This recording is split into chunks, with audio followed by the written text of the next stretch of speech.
Lorsque nous parlons des États-Unis, les gens parlent de milliards de dollars qui sont dépensés pour stimuler l'économie et réduire le fardeau des citoyens.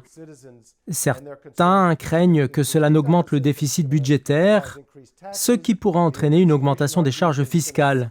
Mais le gouvernement dit que cela stimule aussi l'économie et par ricochet, sa capacité à assumer ces mêmes charges. Qu'en est-il pour la généralisation de la couverture sociale au Maroc? Georges Landry a évoqué tout à l'heure la question du financement et de la pérennité du système. Comment assurer la continuité d'un tel plan?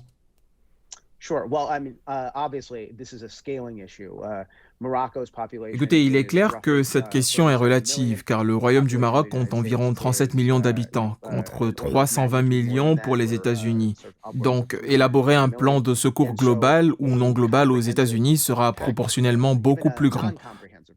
Néanmoins, ce que nous voyons mis en place par le gouvernement marocain demeure un investissement énorme et salutaire afin de garantir la stabilité sociale et mettre en place ce système de protection sociale justement. Je pense qu'il s'agit d'un énorme investissement par rapport à la taille de la population du Royaume du Maroc. Et ce programme est durable si on prend bien sûr en compte les performances de l'économie marocaine.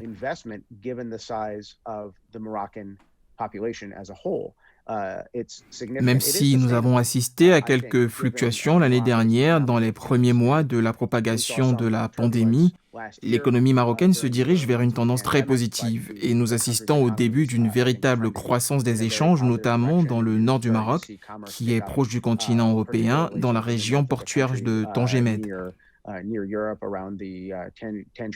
Et je pense que Rabat est convaincu que cette étape constitue un programme viable que le Royaume du Maroc doit mettre en œuvre.